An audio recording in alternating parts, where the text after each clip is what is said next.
Alright, well here we are again. We've got the Expedition.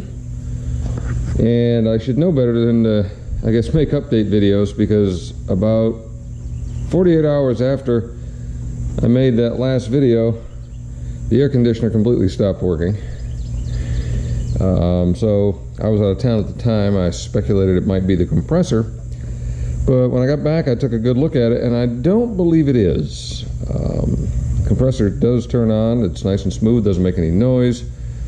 It will, you know, the low pressure cutoff does work properly. My problem is it's just not keeping the refrigerant in the system. So I knew I had a leak and I needed to find it. So here's what I found. So I started looking for a leak, and there weren't any that were terribly obvious, but looking through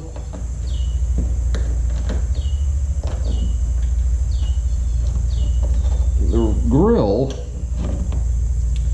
I could kind of see a little bit of just vague dark spot on what looked to be the condenser. And so I figured, well, maybe I need to get a better look at that.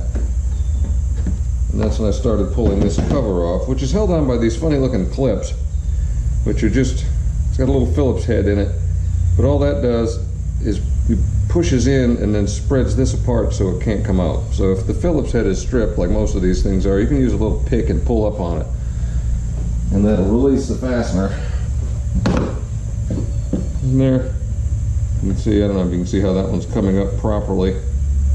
Once you get it loose, it just pops out.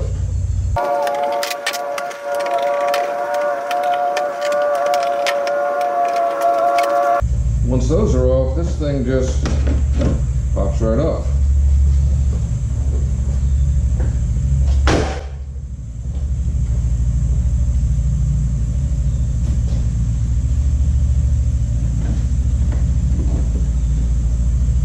Yeah, and now we have access to the condenser.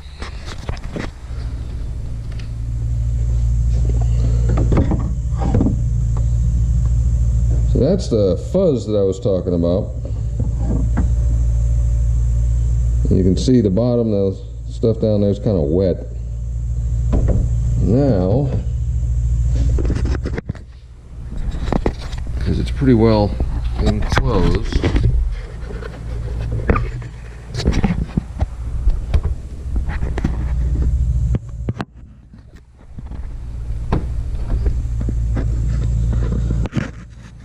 see the down at the bottom there, that's oil and a butterfly handily. Maybe that's what poked the hole in it. But what we have is a bad condenser. So it doesn't matter what I do to this thing, the Freon is not going to stay in it. But what that requires is the whole system needs to be evacuated, because I have to disconnect that thing and pull it out. So I don't want to do this anymore. This is the last time I want to do it. I've already done it once when I did the thermal expansion valve on the rear. So there are a few other parts up here, not the least of which is down in here behind this post. That's a receiver dryer. And in addition to that, back here, you can see the little thing with the hat on it down there. That is another thermal expansion valve. And the receiver dryer, that's not usually a big deal, but thermal expansion valve, obviously we've had one fail already, so I don't want this one to fail. So that is going to get replaced along the thermal expansion valve, the receiver dryer, and the condenser are all going to get replaced when I get this thing apart. So first thing you got to do is get it evacuated. Unbelievably, those screws came out without breaking, because this, if you remember in my old videos, this thing is rusty. Now this is loose, and the condenser is held in with 2 bolts, one on this side and one on the other side. They've been sprayed down pretty good with my PB blaster, because I can't get any coil. This flap, which is just to direct air, is held in with 3 Christmas tree plastic pins, so I'm going to pop that out, and then after these have had a little chance to soak, that's what we're going to try to get next. So this is a much more substantial piece than I would have thought, but the pop pins came out well, and no issues there. And now we can really see what we got going on in here. We've actually got some, again, air directors that are attached to both sides of the condenser, but we've got something else going on, because these hold the condenser in, but I got some pretty serious movement in here, which I don't think I should have. This should be like that. The radiator's good. It was nice and solid, but I don't believe that condenser should be hopping up and down. And I think I see the problem. It is one of my rust issues going on down there. That has dropped as at the front of this car has rusted out. I hate looking. Oh yeah, there it is. Yeah, that's what's going on. That whole front cab corner is junk, and I knew that. So I'm gonna have to come up with something to kind of patch that area a little bit, to make sure that when this thing sits down where it's supposed to, that it is sitting where it's supposed to and not potentially rubbing on something where, so my new one doesn't leak. But now I just have to take these couple of fasteners off on each side, and that thing should be ready to remove. Okay. So far all I've needed is a 10mm wrench for these 4 here to take the top for the radiator off, and then for the 2 in here for the condenser. And again, I got lucky. This one came out stiff, but it didn't break. And then this one came out pretty well. And now, if we can see it, the condenser is basically free, other than its connections, which are right here. And this is a 2 connection unit, and it's just a single piece. I'm going to pop this off and show you.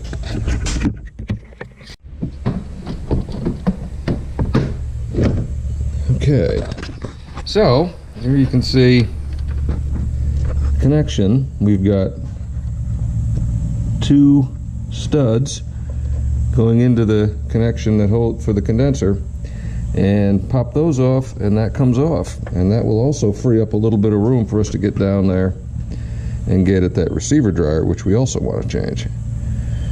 And what in the hell?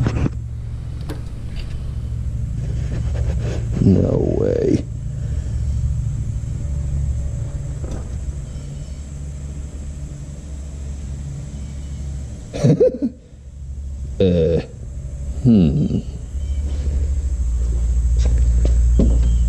This is the gift that keeps on giving. What the hell? Oh my goodness. Okay. Anyway, back to the task at hand. As I was saying, looks like these may be 12s. We're going to pop these off, see if we can get that condenser out of there, and then we're going to try to see how we can get to the connections for the receiver dryer. This one and the one off the receiver dryer, they are individual connections, but they each have an O-ring on them, which you're going to want to replace. I've got a whole new O-ring kit that I'm going to use. And now that that's disconnected, this should kind of come up and out somehow. And that's it. Here we are.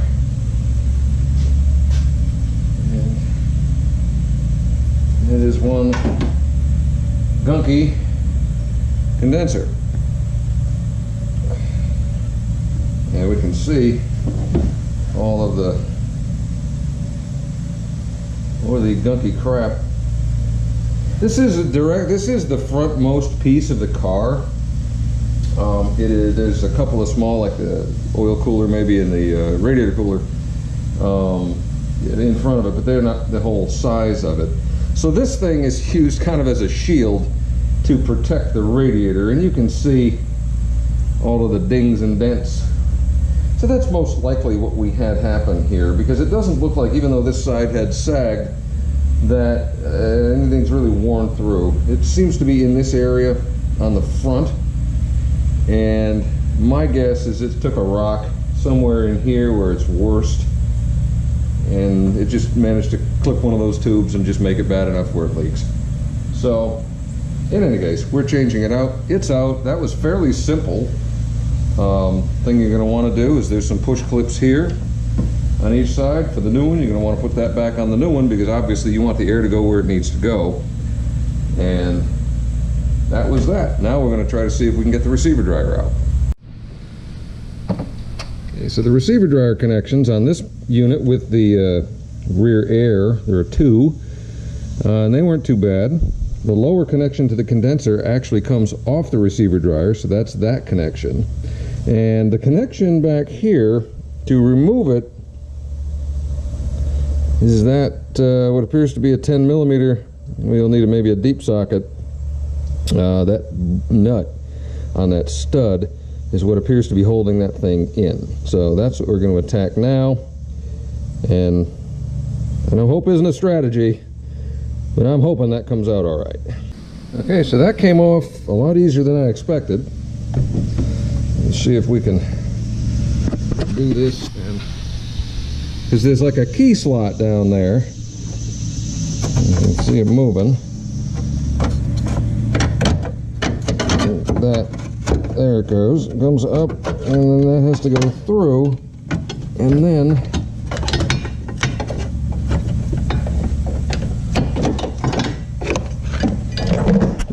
you can pick her up and out. And there's the receiver dryer. Not much to it. There it is.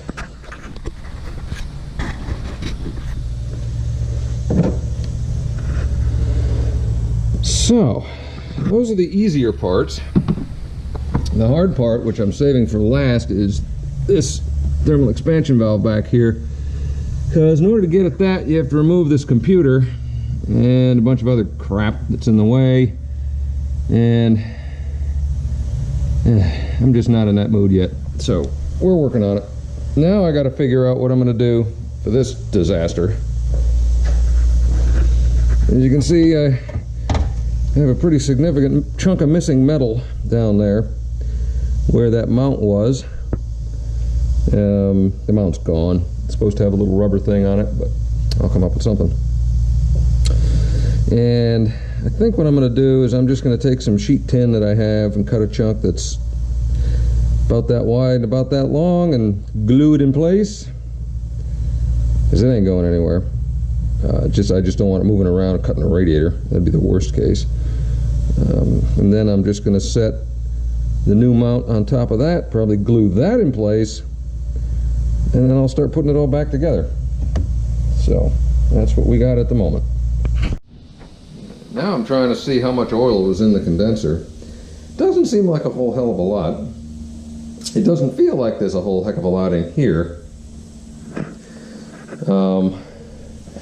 I know that when it was evacuated, when I did the rear thermal expansion valve, I lost a fair bit. But this time it's been pretty clean.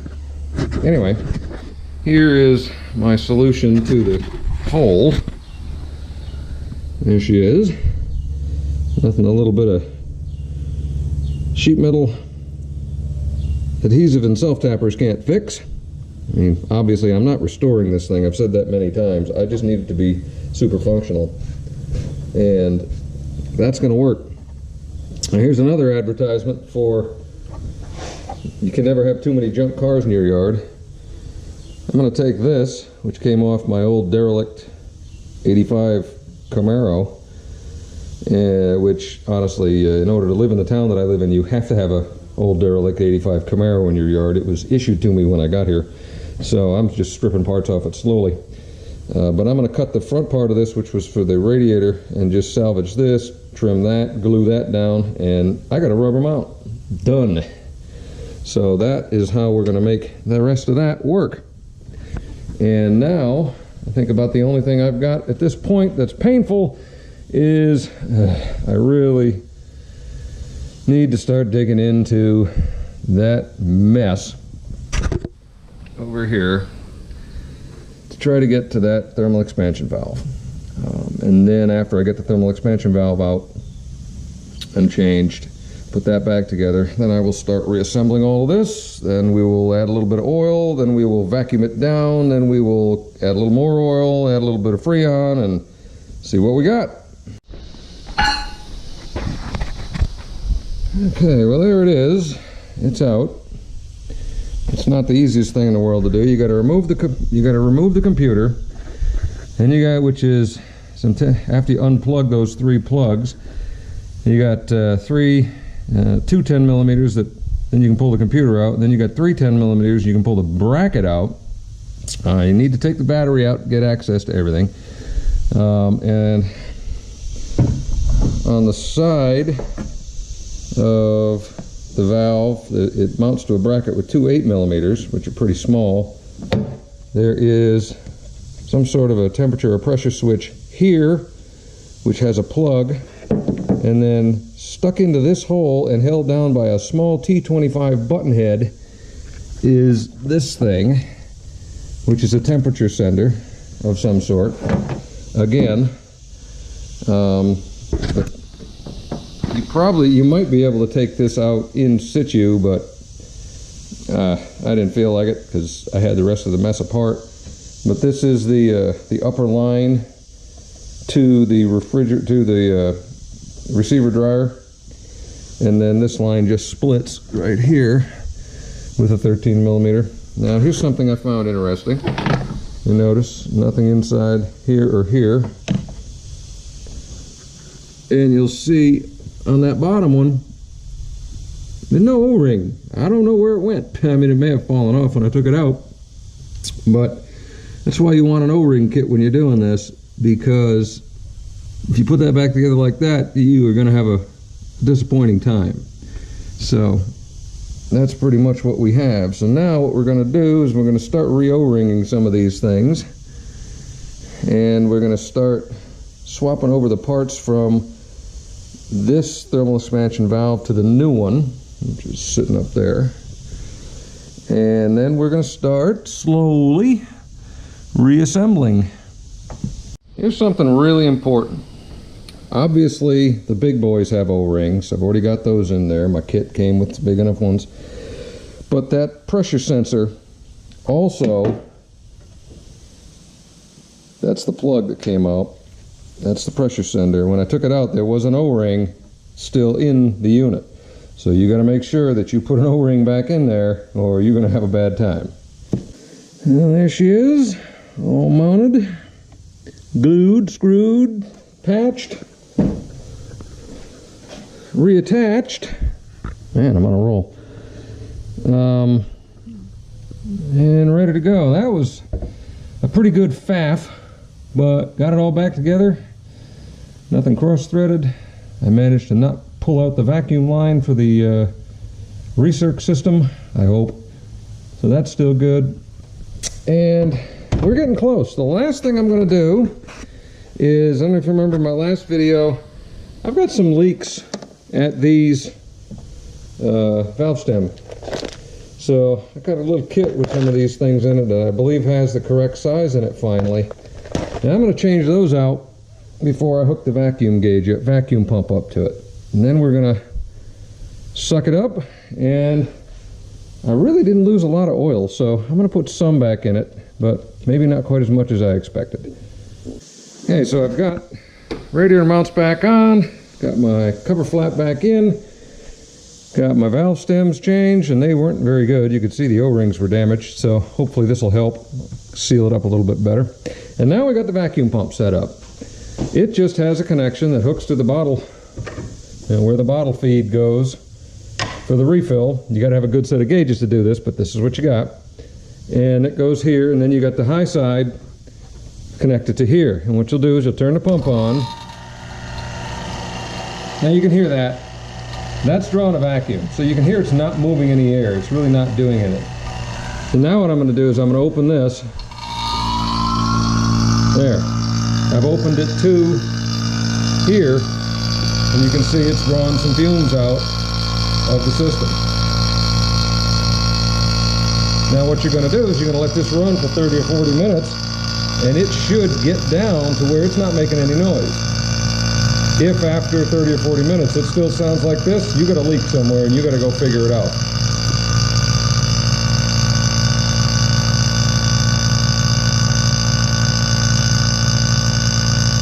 So we're going to let this thing run for a while and we'll be back. Okay, so I let the vacuum pump run and it didn't pull down. Ran it for 30 minutes and it didn't pull down, so I was hoping it was just, well, maybe my vacuum pump was going bad because it got kind of hot. But I started to put a can in it and could hear a leak. And what I've got is this connection here, the top one on the new dryer is blowing. And I think I know why. It takes this size O-ring, and I was one short, so I went with one that was the same OD but slightly smaller, and I believe that's leaking. So I dug around and I found another kit that I had with some O-rings that has these in it, which I believe are correct. So I'm going to pop that off and take a look and see what happened. You can see the difference. That left one is the one that was in there and it was not sealing. That right one is the correct one. And so we're going to put that back in, snug it up, and I bet it works this time. So my suggestion is, if you're doing this, buy two bags of O-rings, because they don't come with all of the ones you may need to do any random job depending on what you've got. And these little ones, you need a bunch of those little fat ones because they are on pretty much every connection. So that's my suggestion. So we're going to put that back together and try to suck it down again. All right, so this has only been running about 10 minutes this time, and you can hear the difference. Now when I shut the valve,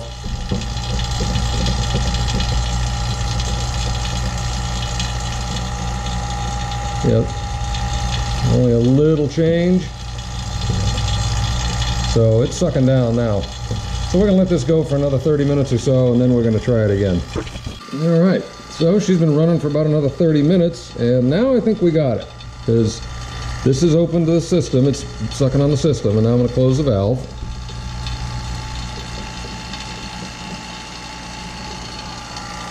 And notice there was no change.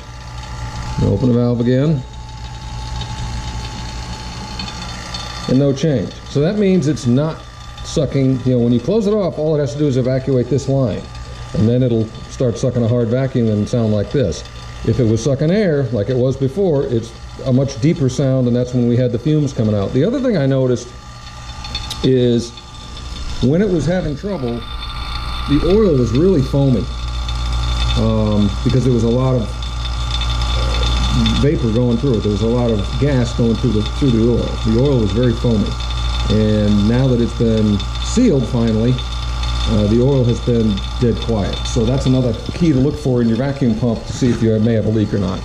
So what we're going to do now, we're going to shut this off and close the system. Make sure she's good. All right, she's closed. Turn that off, and we're going to hook my bottle back up to it. Still got a little bit in it, and try to start filling the system back up.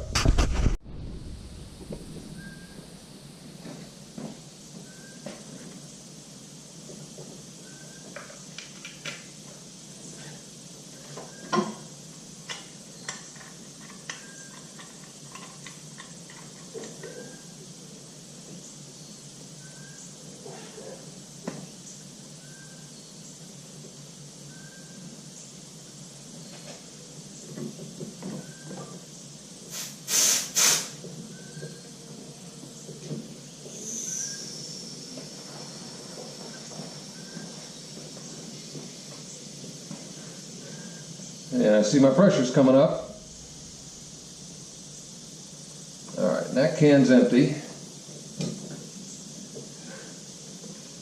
Now, normally, you can put a whole can in there before you start the car, and it'll allow it to work. So we're going to get another can set up, and then we're going to try put a little bit more in before we start that car and get ready to put some oil in it.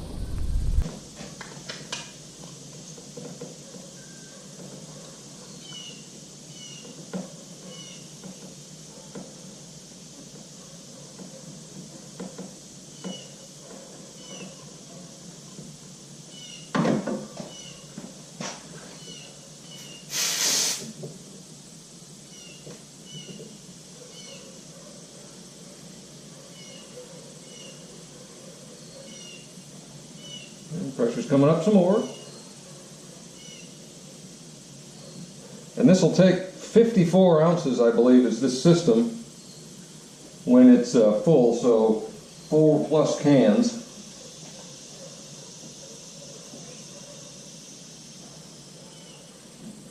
So we'll see how much we got left in this can. Oh, it just about took that whole thing. So that's good. All right, now we're going to close this one again, because we're close to 100 pounds in the system. All right, those are good and tight. And now what I'm going to do is prep my oil. And this is an oil injector.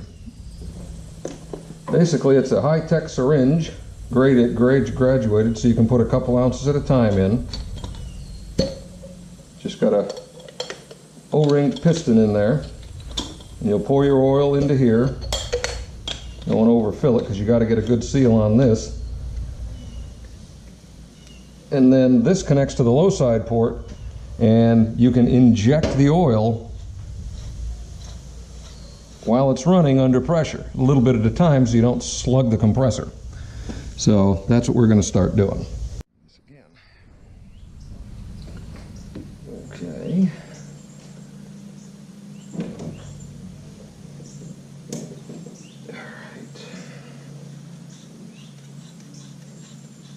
Oh, that's not that smart. That's going to be under pressure.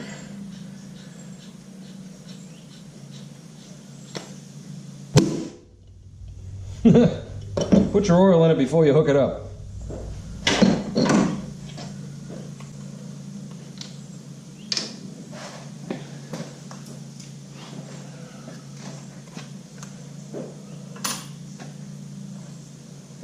Got my PAG 46. Judging by the fact that this oil doesn't glow in the dark, somebody had put a leak check into this system before. All right, now we got a full load of oil. Now we're going to hook it up. Hopefully it doesn't shoot me in the face, and it didn't. So that's a plus. Okay. So, now what we're going to try to do, both gauges are showing, well, this one was showing 90 because that's what it was. The high side gauge is still hooked up so I can watch some of the system pressure. This is isolated, so it's not going anywhere. But now, make sure nothing is in the way, it looks good. We're going to attempt to start the car.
so that was 2 ounces of oil.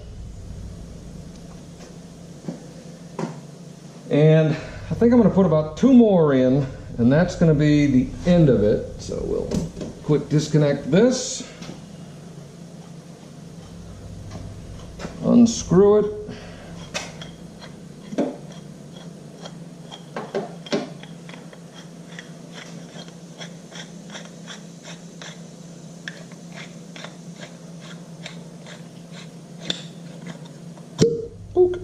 All right. That worked pretty darn slick. I like that a lot. That is really simple. This was not cheap. This tool is about 50 bucks. But if you want to do something right, that's what you need to do. So we're going to keep going with this. We're going to put some more, get that screw situated. There she goes. Plug this in here, like that. All right, start the car back up.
Okay, so that's our 4 ounces of oil.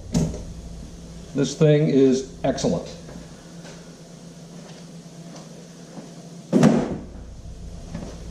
Now we're going to reconnect this hose from a gauge pack.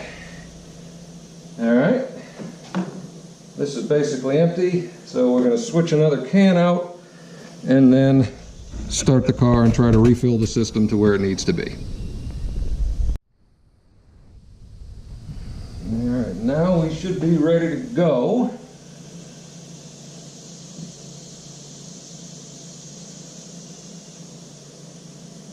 Pressures are showing about right.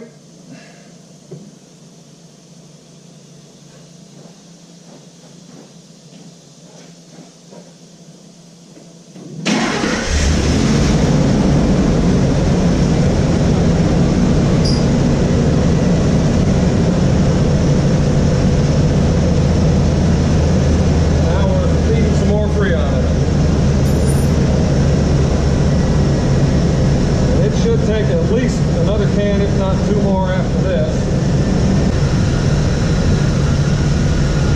Not too bad. The high side is in range, low side's like a little high.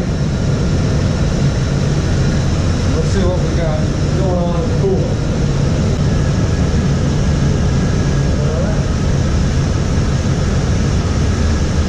I still think the compressor may be a little bit weak. I may end up doing this again to replace that at some point. But we have cold air coming out of the vents.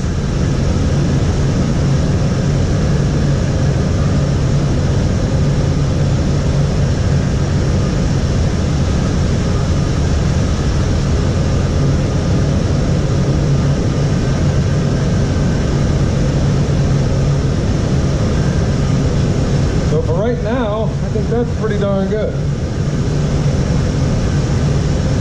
So I'm going to call that a bit of a success.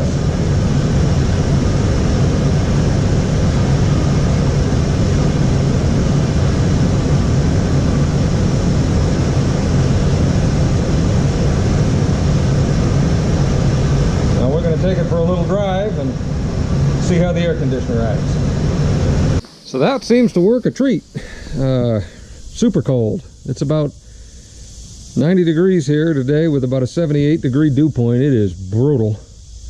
And by the time I went a couple of miles, I had the both fans turned all the way down. I had it on recirc, and then I had it on regular outside air, and it would maintain cooling no matter what. And with the recirc on, or the max air they call it, it was too cold for me. So it was seems to be working good. Now what I'm wondering now is maybe the clutch fan isn't quite as good as it should be, because there is no electric fan on this unit.